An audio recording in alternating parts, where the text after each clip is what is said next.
On this video, we will be doing a lesson on the second part of solving absolute value equations. So our objective is I can solve absolute value equations. And on this one, we'll be doing more difficult ones algebraically and also talking through some of the different things to look for with them. And we will not be looking at the graphical representations on the number line. So let's take a look at, first of all, the steps that you would do when solving these algebraically.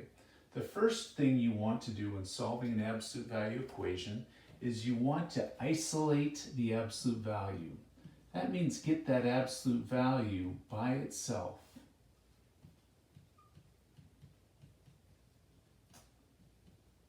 Secondly, once you've done that, gotten rid of all the things outside of the absolute value, you want to set up your two cases. Now this is the critical step that people forget. They think that absolute value, all it does is affect negatives, but they forget that since we have variables involved, that actually look at two cases here and possibly come up with more than one answer. The third step we want to do is just solve those cases.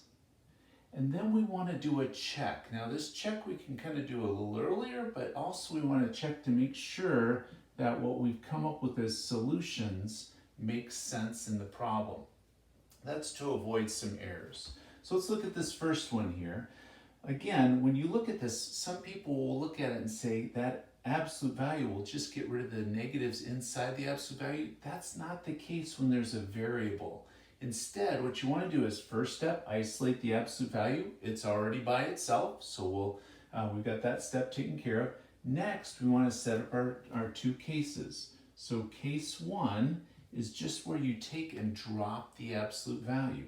So you have 3x, negative 3x minus 6 equal to 12.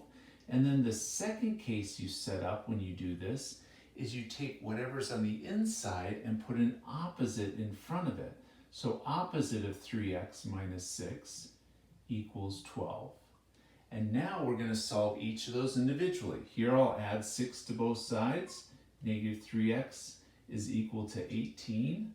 Divide by negative 3. X equals, when you divide by negative 3, you get a negative 6. You can get a negative answer for these because this is a variable. And notice as part of that check, if you put in negative 6, negative 3 times negative 6 is a positive 18. Minus 6 is positive 12 equals that 12. Now this one we're going to distribute through the negatives, so we get a 3x plus 6 equals 12.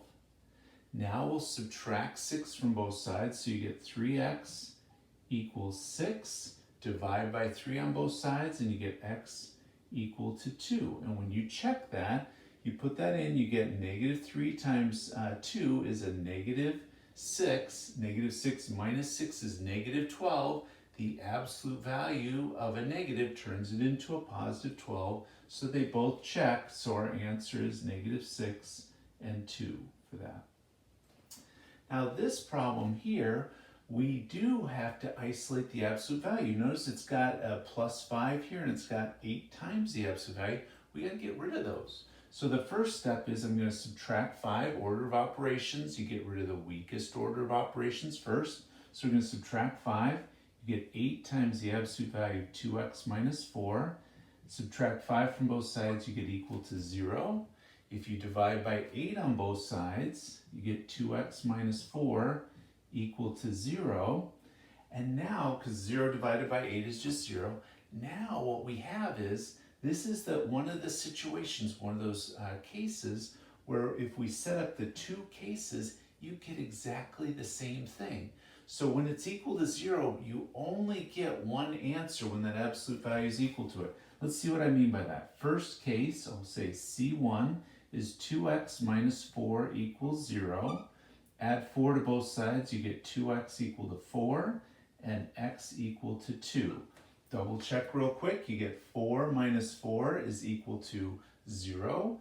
0 times 8 is 0. 0 plus 5 equals 5. So it does check. Now notice when you do case 2, you put that, you take whatever it is that's here and you put an opposite in front of that in parentheses. And when that's equal to 0 and we solve, we get negative 2x plus 4 equals 0. When we subtract 4, you get negative 2x equals negative 4.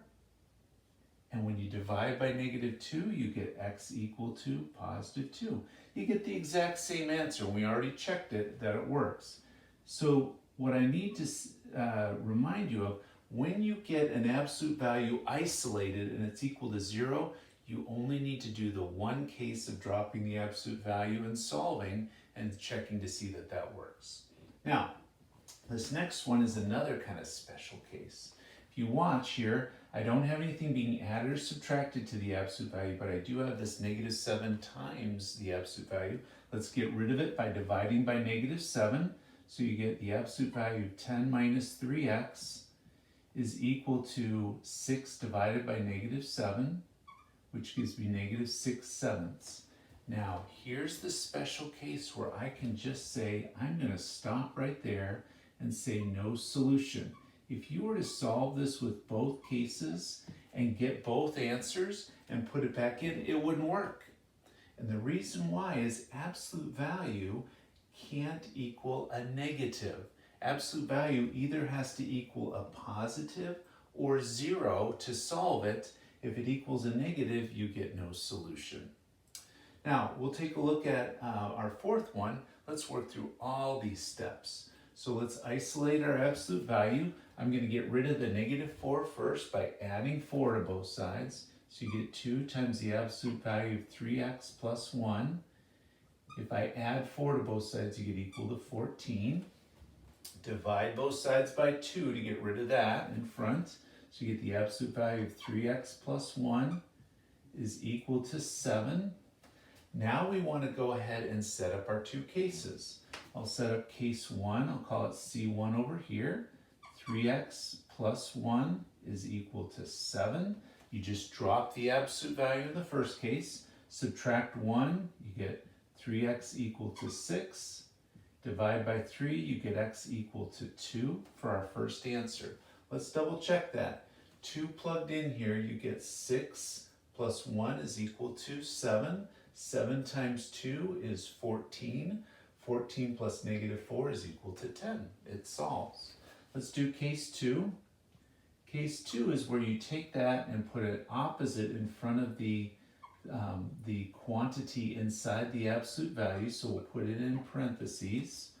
And now we'll go ahead and distribute through. Negative 3x minus 1 equals 7. We're going to go ahead and add 1 to both sides. So you get negative 3x is equal to 8. 8 divided by negative 3 gives you x equal to negative 8/3. Now, if we did our math correctly, this should work out. Let's just double check it real quick. Put it back in. You get 3 times negative 8/3. The 3's will cancel out, so you get negative 8 plus 1. That gives me a negative 7. Absolute value of negative 7 is equal to positive 7. 7 times 2 is equal to 14. 14 plus negative 4 is equal to 10. So we get our solution. So our two solutions here are negative 8/3 and 2.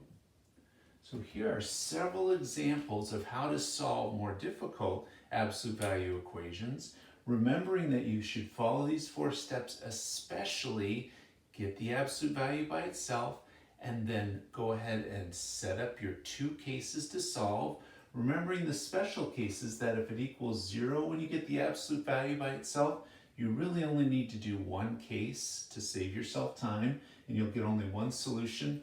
Whereas if you get your absolute value when it's isolated equal to a negative, you get no solutions. Otherwise, you will typically get 2 answers.